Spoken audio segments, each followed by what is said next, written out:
of the three, so we have a poster at the end, we'll take a picture. And today we're just focusing on the one step of vocabulary. So like Mr. Leonard mentioned, we'll kind of show some strategies and then give you some time to work on them. So here's your information. If you want to type in the bit.ly, it's step 5, or run the code.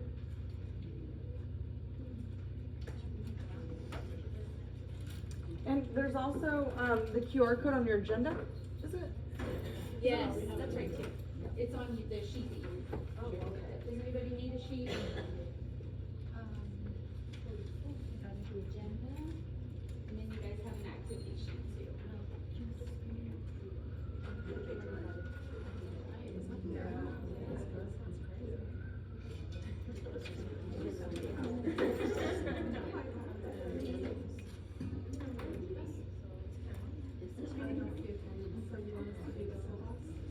No, don't do the toolbox.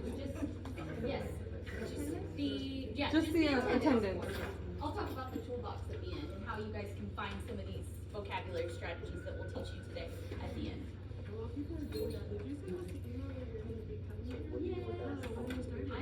I officially have started as an intern here, but since I'm working both world languages and here, I'll kind of be in and out. But yeah, I kind of forgot. Sorry. Yes. This is what I get when I don't make a list, guys. You know it. Yeah. So. So I'll be here for math night tomorrow, and I'll be sitting in on Thursday. tomorrow. Thursday. Yeah. She's hanging out with you. Lots of bodies. So there will just be different times. I'll be in and out. Yeah, I'm excited to be here. All the way through December. Yeah. No, you're region 11. Huh? You do. Okay, did everyone get a chance to? Okay. I did. Oh, it's this one. Oh, and then you have to sign in. Okay, well, the code will be right. Okay. I'm trying to, but it won't let me. Yeah. Yeah, you just, if you're doing it from your phone, a lot of the times you have to put in your credentials. So if you have your laptop, it's probably easier to do the bit.ly. Okay.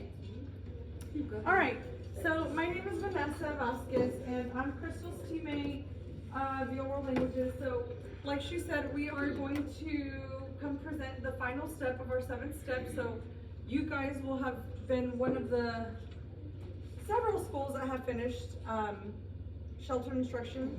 There are still several schools that have not finished. So, we'll celebrate you guys because there's still several schools that we got to get knocked out. So, you guys are awesome.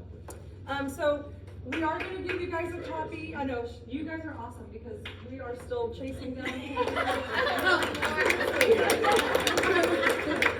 sheltered instruction is so important, and a lot of campuses don't realize that. You guys should see. Oh my goodness, sorry. You guys should see how we go to campuses, and it's like we're selling vacuum cleaners to explain to principals and APs how important it is for us to. Not only are we trying to tell them, hey, we need to train you, it's kind of the district saying you have to be trained, and on top of that, we're having to beg you to let you train. So it's a big deal. So yay for you guys for being finished as of today. So we will be sending you guys a copy of the presentation. And so I'm not going to go through the vision and mission. I'll let you guys do that tonight while you're taking a bubble bath. Okay. And like I mentioned, this is an AISD initiative, as it should be, right? Our students need all the support. So our initiative does align with the district's 4 best practices. So it's not something additional that you have to do, it's aligned. And it is connected with the ELPS. If you don't know what the ELPS are like your TEKS for language, okay? And so being a bilingual campus and having several EDs on your campus, you know that your students are developing that language, so your ELPS are going to be your best friends. So we have tied the ELPS that go with the step that we're working on today. A quick overview of what you guys have already learned, just to kind of close that circle, okay? Step 1, you guys talked about what to say when your students don't know, right? How to empower that learned helplessness, how to break away from that. Step 2 was teaching our students how to speak in complete sentences, how to really elevate that with our sentence stems. Step 3 was using that randomizing and rotating, holding all students accountable, not just picking on the same ones, being a little bit more intentional. Step 4 is using our total response signals to check for understandings, thumbs up. Again, all these things are things that you guys already do in your classrooms, just really being intentional, right? We are going to talk about step 5 today, which is using visuals and vocabulary to support your content. And then step 6 and 7 are structured conversations, structured reading and writing activities. Okay? So our guiding question for today, how can we leverage shelter instruction strategies and resources to support all of our students, specifically our emergent bilinguals? But I want to emphasize all students because, so especially today we're talking about vocabulary strategies and visuals. Who does that really help? All of our kids need vocabulary building.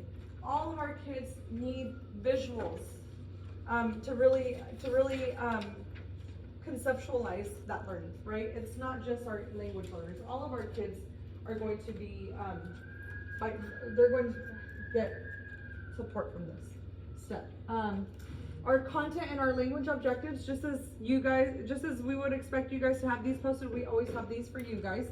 So our content objective, I will explain how the integration of visuals and vocabulary strategies will support my students by participating in QAAA, which is a strategy that you guys learned before.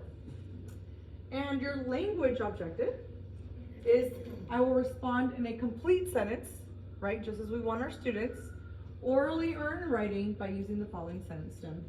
The integration of visuals and vocabulary strategies will support students because blank, for example, blank. Okay, so again, this is nothing new, nothing groundbreaking, things that you already do in your classrooms. It's just about really being intentional and really being purposeful and of course consistent. So I'm gonna let Crystal start you guys off with the first few strategies. Okay. So again, these are all going to be strategies that you can use and should be able to turn around and use very soon in your classroom. And they shouldn't be things that you have to reinvent, things that we already have, or things that you may already be implementing in your classrooms. So it's made up of tools and strategies to support for all EBs, just like Vanessa explained earlier, not just for your EBs, but all students are learning that content vocabulary in any area that you're teaching. I remember talking about it at another training here before, even in music, having examples of how to use that vocabulary and having the students practice in any of the classes and just making it rich. And so these are just strategies to implement to ensure that they're using that vocabulary. And making sure that it's comprehensible for them, using those visuals so that they're understanding what the vocabulary really means, giving them opportunities to share. Makes it more efficient for them. So here's an example, just to start our activity. So think about what you envision when you think Humpty Dumpty had a great fall. So based on your prior experiences in your life, you may already have a visual of what you think that may mean.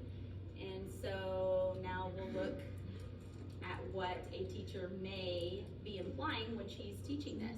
It could mean something completely different because we know that there are several vocabulary terms that either students have not been exposed to or that have multiple meanings. So in this case, they were actually talking about the season of fall. But if you've been exposed to the nursery rhyme, then that may be what you think. And so it's just about ensuring that you are giving them that exposure, they're seeing all the visuals, so they're really understanding what you mean every time, whether they've been exposed to the language or not, whether it has multiple meanings, whether it's new vocabulary and content, just making sure that you're making it comprehensible for them. So these are just different strategies to do that. So visuals help build background and activate prior knowledge. Videos, we know that videos worth a million words. Just ways to help enforce that background knowledge, activate prior knowledge. Maps, photos, art, drawings, these are things that probably you have in your classrooms that you're introducing, but also ensuring that it's out when they're even in centers or they're doing the activity so that they can refer to those things. It's a really good support for those students as they continue their learning in your classrooms. Using concrete objects, An example too is doing a math lesson, and rather than just seeing the numbers, but the students also using those concrete objects and manipulating them and moving them, and then just really understanding the concept right along with learning. It helps all the tactile learners. Word walls are always helpful, especially the interactive word walls where they can take the words off, use them, copy from it, be able to put it back. And just add and that they can have ownership in the word walls too. Or even just Can I add something really quick? Again, just to kind of reemphasize what I said earlier, these are all things that I'm sure each and every one of you do in your classroom. Nothing new, right? You all have word walls, you all have maps and anchor charts and whatnot, graphic organizers. But you know, we go and we do campus walks, and we don't do them to you know, oh, I got you. We always like to go do walks on different campuses that have already been trained, just so we can get information for our next trainings. And so, oftentimes we'll see a teacher that has a word wall, and mind you, we do write curriculum. So I'm like, this word wall is like from unit 1, or you know, so it's just about being intentional. Once again, we have word walls, but should we have the same words from the whole, you know, from the beginning of the year type of thing? Same thing with your anchor charts. We saw a group of students working in a small group, but the anchor chart was, you know, way over here. So it's great to have them out.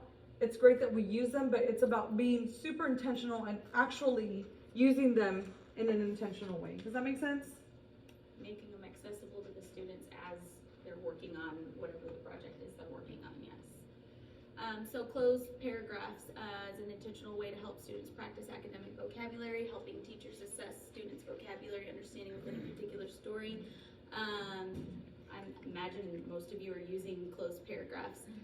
Great to also use with non-content terms to allow students to examine several ways to transition terms as well as show relationships. Again, likely you're using, especially in the upper grades, closed paragraphs. We wanted to show you a really neat way to incorporate technology with closed paragraphs. So we linked it in there so that we can get to a paragraph that we found. We just thought, okay, we're gonna Google Queen Elizabeth. So we put a passage here, and this is just something that you could use in class if you have a topic that you're teaching for one of your standards. And you want them to focus on certain vocabulary terms that you know may be unfamiliar or that they need to learn, you could use a Google Doc. And this is here. This is an add-on that is provided to us by TA Squared. So is there anybody that uses Close It in here? So it's a Google extension. And so what you would do, you would go to your extensions and you'd go to add-ons. And you would go to get add-ons, and then you would just search for Close It. So you type it in the search, close it, and it'll pop up. And I won't do it because I already have it, but you would just type in Close It, and then you would install it. And so then when you go back to your extensions, you'd have it right here. It would be an option. Okay? And the idea is that you go through, highlight terms that you want them to learn, and if you've got the extension, you click on the extent. So you can type in or copy and paste whatever text you want, and like Crystal said, you would highlight the vocabulary words that you want them to practice or that you're practicing in class or whatnot. We've already pre-highlighted them just to kind of save time. You'd click on Close It and hit Start. You can either highlight or underline the word. To me, I always prefer using highlighted words, so I'm gonna hit highlighted. Of course, you can underline if you prefer. And then you would just hit Create Worksheet with WordBank. It takes a second and then it pulls the words out, and you've got a word bank, and then they've got to kind of go through the passage and fill in the words. And so if you wanted to take it a step further, if you have your students with 504s or IEPs, or even if you have like more newcomer students, it does have option 2, so it has a hint. So the blank would give it the first letter of the word. So if it was like sovereign, it would just have the S. Okay? So it's a great tool that a lot of teachers really love to use. So it's called Close It. And so this is one that is offered by TA Squared. It's one of our approved apps. And it can be helpful and not too helpful if you have multiple terms that start with the letter S. At least it would narrow it down and kind of help them to to use their context clues. So if you're downloading that, it might be good to have that, and then that might be something you wanna play with when you've got the extra time at the end to find passages and kind of implement some of these strategies. Hopefully that's helpful. So the next strategy that we wanna teach is scanning. It also uses a paragraph. For lower grades, it can be, it doesn't have to be as much as a paragraph, it could be a sentence, but the idea is just kind of going through the words ahead of time and scanning for words that may be unfamiliar for the students. So rather than having the students read through to look through the words, they may get lost in comprehension or try to understand what's going on with the story and then lose focus on, wait a minute, I'm trying to pull out and discuss words that I don't understand. So the idea is that you read backwards or skim through the passage backwards and pull out words together, either together or you pull them out ahead of time and have discussions about those words before starting. So you normally wouldn't have a preset determined list of words, you would find it together, but you may have words that you know that you need to focus on with the students, so you may pull those out ahead of time. But the idea is just kind of scanning through, going backwards and finding those words so that they don't get lost in just the comprehension and focus on that vocabulary before starting the passage and just having that lesson about what those words mean. Again, using that, those visuals and having those kinds of discussions before beginning the comprehension portion of the text. So, we have on your activity page a short paragraph, and I'll just give you about a minute, maybe 90 seconds to go through and practice that skill. There's a word that's already highlighted just to kind of work with for the next activity also, but if you'll just practice going backwards and looking for unfamiliar words that you may think that your students would be unfamiliar with that might be good terms to focus on. And I'm gonna leave the directions here just so you can kind of look over them. We do keep this, I did get asked this question, why do we have that 33%?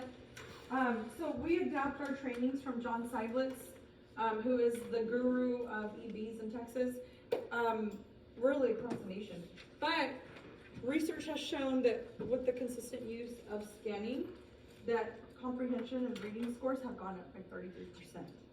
And so, because we are the vacuum ladies now, I always like to throw that out there.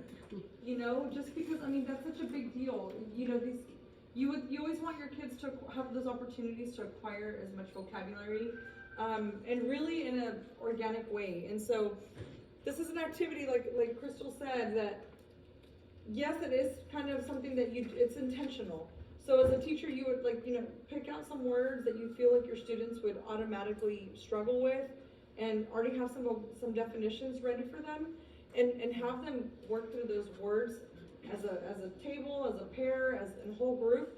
So that way when they go and they read, they don't have that cold read feel. That cold read feel is where we usually tend to lose them, especially if they're still struggling readers, if they're, language learners. If they at least go in with the notion, oh, I know these words, we've already lowered that affective filter a little bit. And so that comprehension is going to stick. So just kind of to keep in mind the power of this activity. And it doesn't require you to change anything in your lesson plans. You can still keep your regular reading lesson, your passages. You just take an extra few minutes to choose out a couple of vocabulary words, have the students work with them, talk through them. And so now we've eliminated a cold read. So we'll give you guys, like Chris said, just about a minute to kind of look over that first activity, talk about it with your elbow partners, see how you would apply this in your classroom, how this would benefit your class, your students, and then we'll move on to the next strategy. So were you choosing the word, or you said? There's one that's highlighted, but if you, oh, and it may not show for you. I think it's both. I think it's the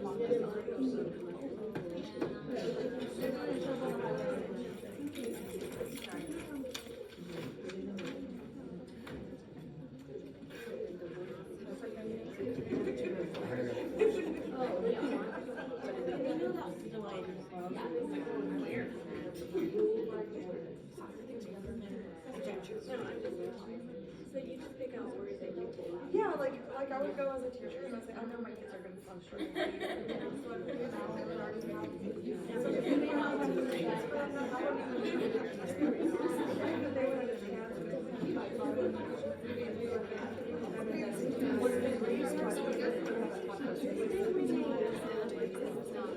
I would have like a little ink or like a little chart, and then have the word and the vocabulary definition or a visual. So that now.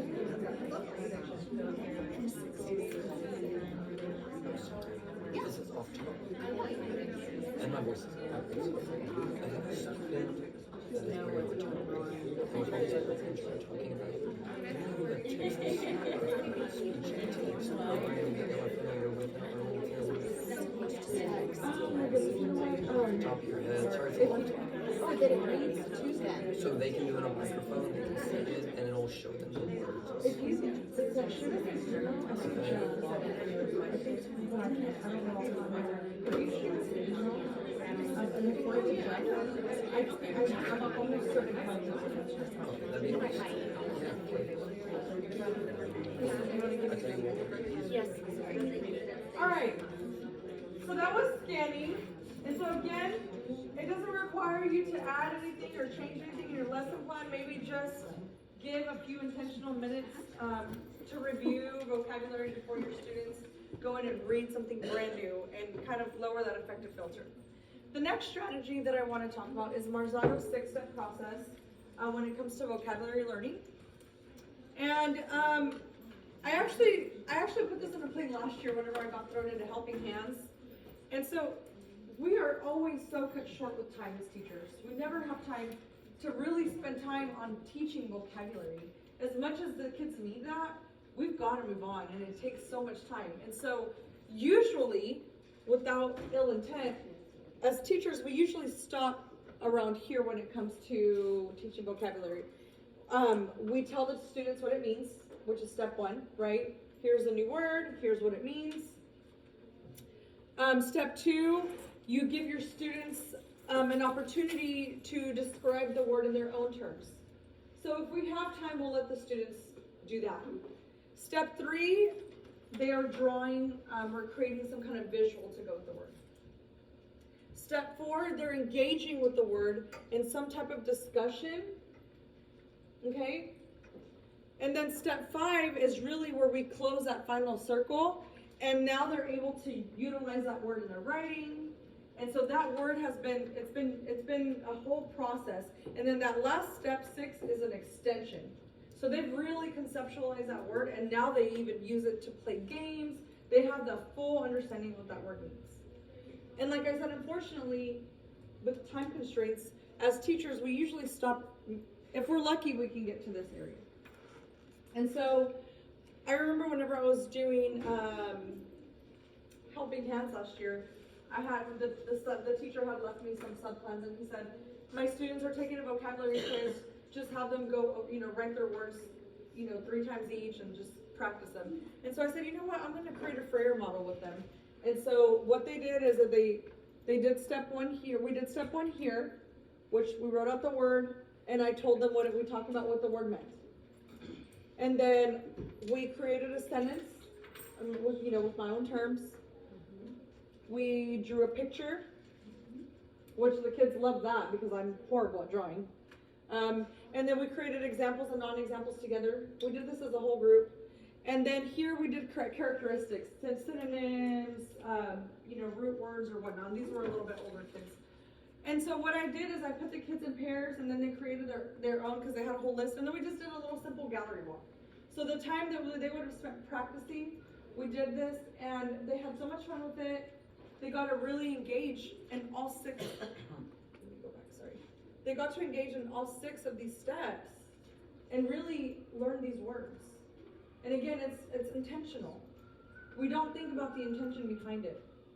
Letting them draw and letting them create examples and non-examples. And it doesn't take much more time out of your lesson or to be changing it up. It's just that intentionality. So when we went to do a campus walk, and we saw this from one of the students, we were at Short. And so their word was impact. And so they created their own definition. There was a definition, they created their sentence. they had a picture and then of course synonyms and antonyms and then another one. And what a cool way to integrate technology for them And to be able they to find were able to do it online. Yeah. I'm sorry, do you have an interactive study model? Mm-hmm. We do have, there is an interactive one and it's through, Pear Deck, it's called Pear Deck Factory. But don't quote me on it, I will actually, I know that they shared it through TI Squared, and so they actually have interactive prayer models. And I'll look it up here in just a little bit when Crystal takes over, but I wanna say it's Pear Deck Factory. And so they do have prayer models. In our toolbox that we're gonna share, we have Frayer models already made for every grade level, every content, and every unit that you can display to your class, that we get from direct from TRS. And so we have those already made, and so that's just something that you can show your students and model for them. And we have it, like I said, for every content, for every grade level, and every unit. I really like this, because I want to interrupt Big Mom here. Sure. One of the things, and I'm going to talk like I'm talking just 3-6, but reality is for all of us. One of the things that kills us on testing is vocabulary. They know, like math, oh my gosh, they know how to do the operation with just numbers, but you throw in the vocabulary on there, they have got to know it. And that goes across the board for all the other subject areas too. It's that vocabulary. And so therefore, I love the fact that you said that how purposeful we have to be with that one. And thinking, well, I don't have the time. Well, we need to look very carefully at the time, because we've got to make sure we know, the kids know how to do these things. I love that. So thank you. Of course. And so again, it doesn't take a whole lot of time, and it is fun. The students loved it. They had a great time. And it's just carving out that time and being super intentional. Again, it's just, these are things that you guys already do. As you can see, we're not here to make you guys change anything in your lessons.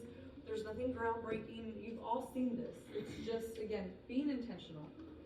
And we have all these things in our toolbox. Oops. So, on your activity sheet, you'll see if you want to take one of the words from the scanning activity, if you guys want to work with your elbow partner to just kind of go through the process, even if you don't want to complete the activity, just talking through the process and how this would look in your classroom or through with your lessons or even through your lesson planning. So we're going to give you guys about a minute to talk through that, and then we'll move on to the last strategy. Flashcard factory. We do have to. Yeah, we do have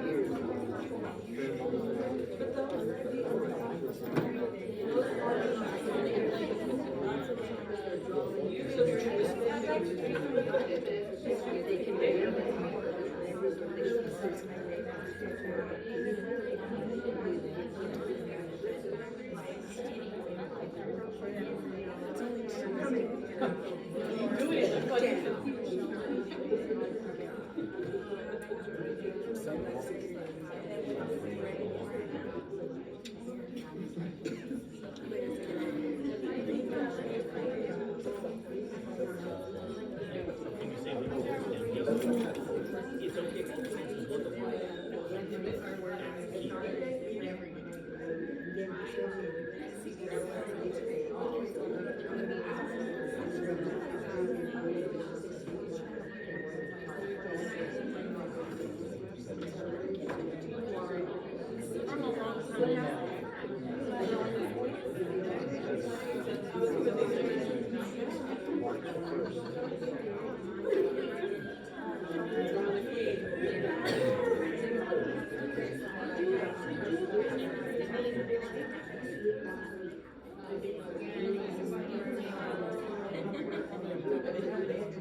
all right.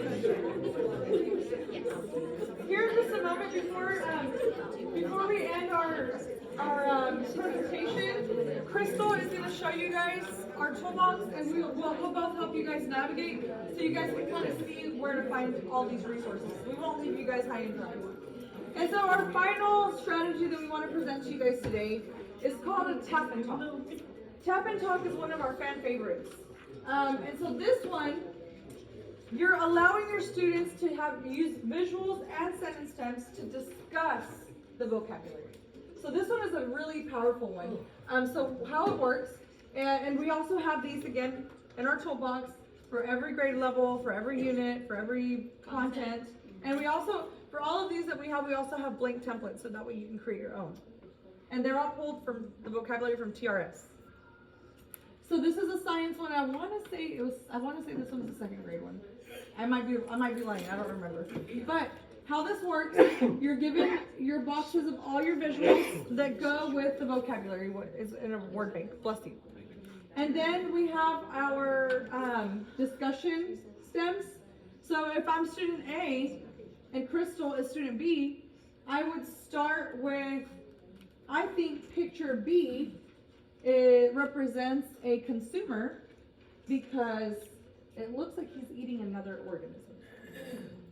Okay? And so then Crystal would go. I agree that it is a consumer because I see the bird eating the worm. And so then they would switch off back and forth. And so they're practicing, discussing purposefully incomplete sentences using academic vocabulary, and it's structured. Incomplete sentences. How many times do we tell our students, talk to your elbow partner and talk about the picture or talk about the words? And we think that they are, we hope that they are, the intention is that they are, but we really want to set them up with that success. We really want to set them up with all those tools that they need to really get to that point. Okay? And so we're going to give you guys a moment to try one on your own with somebody at your table just so you can kind of see how it works. Again, we do have these in our toolboxes already pre-made. And of course you can make your own. But we'll give you guys a minute to practice. It's the last activity on the page.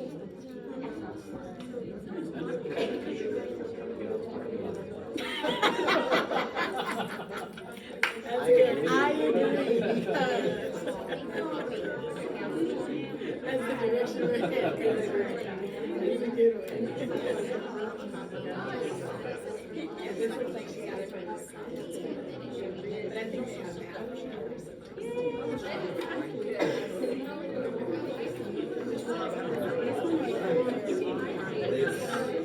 They had them all with the I think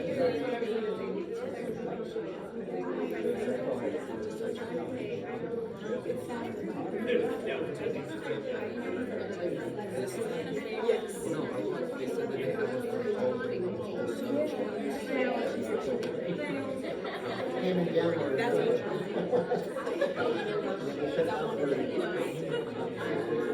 That's already for reading. Let me put them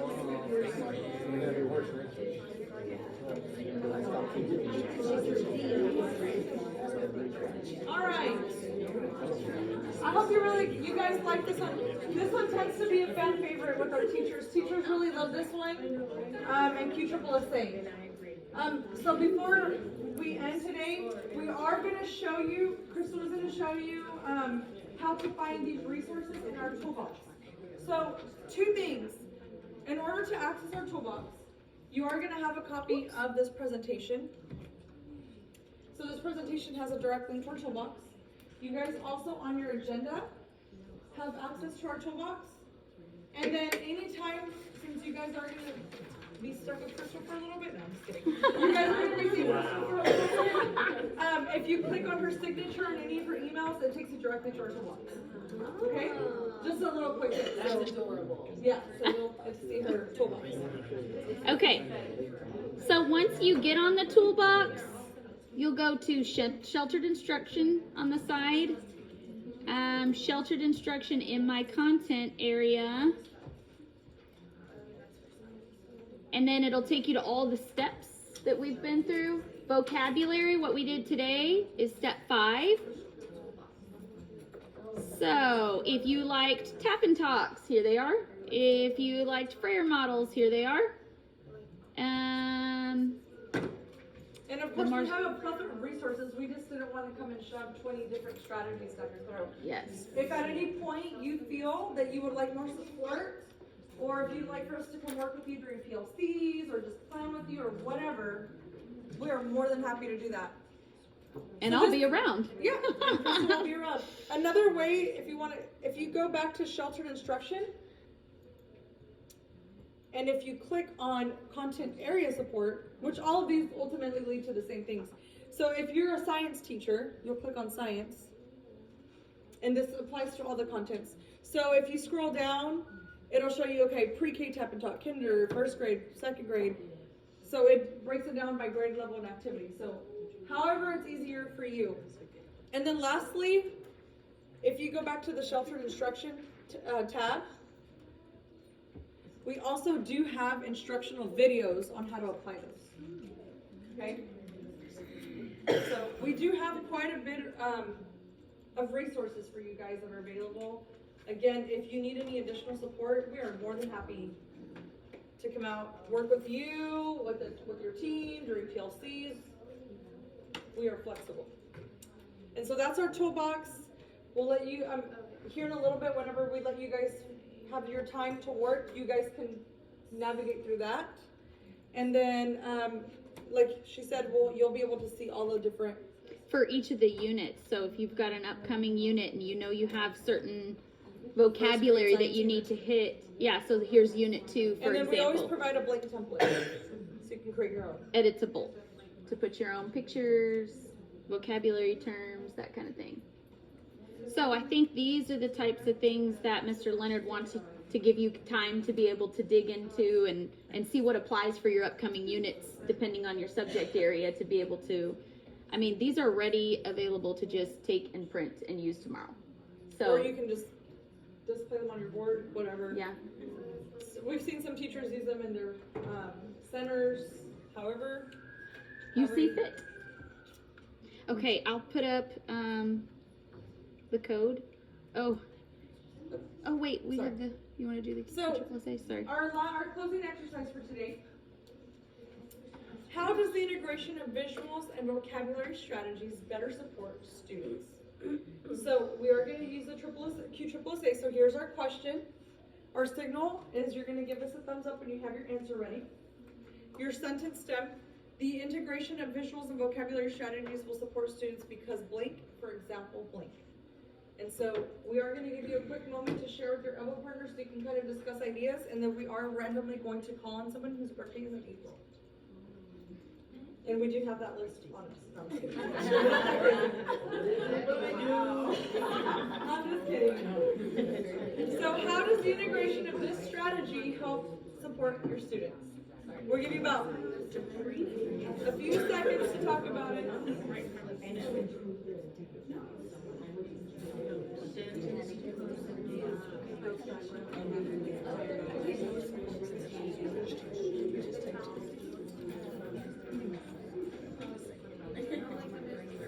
Do we have any April birthdays? Any April babies in here?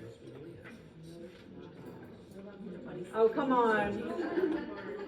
I know there has to be at least one April baby in here. Are you April back there? Oh, Yeah, I'm in March. That's okay, March. Hey, that's close enough. We'll take March. We'll take a March. Yeah. Okay, so how does the integration of visuals and vocabulary strategies support students? strategies that you learned today, how does it help your students? Because they have a picture and they have a 7-step that will help them see the visual, and then they'll be able to make connections. Awesome. Thank you.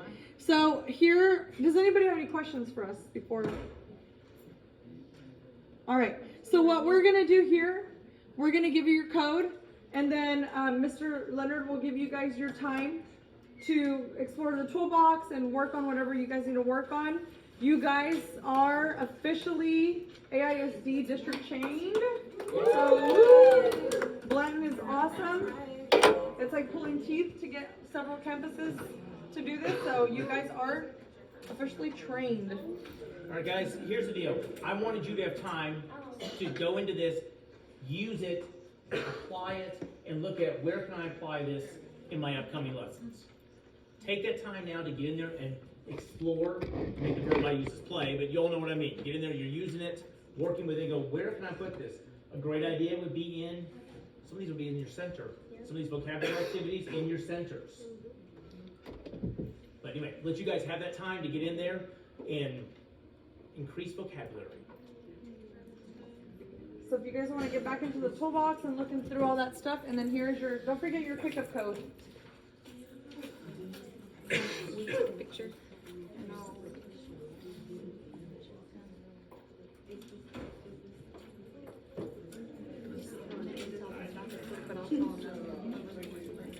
Oh.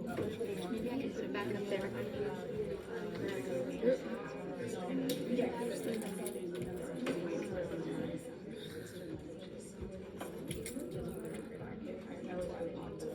Okay, I'm gonna, if it's okay, take a picture with you guys with the poster and you guys in the back. We're gonna post it on our Twitter page, and this is the World Language Twitter page, and kind of shout out to you guys for being shelter trained. So Vanessa's gonna take the picture and I'll hold the poster, and we'll get as many people in as we can. I know what time of day, what day it is. Give your best, guys. All right? Give your best. All right, guys, are y'all ready? And I do have everybody in here, so don't. All right, 1, 2, 3. Awesome. All right. Oh, yes. That's it?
Okay.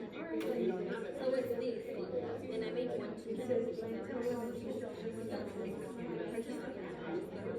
it's like a ball in the edge, yeah. And then they have to write up was so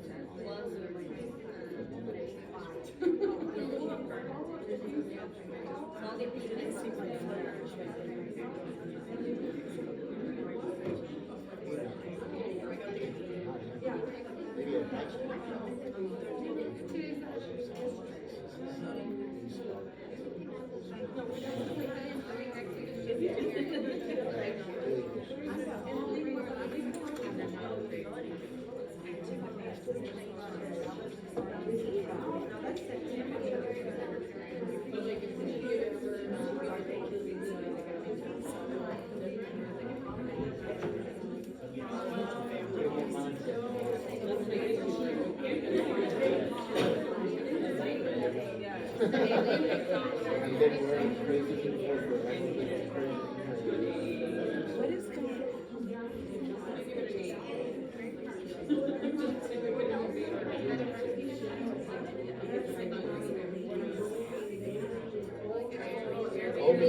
Yes.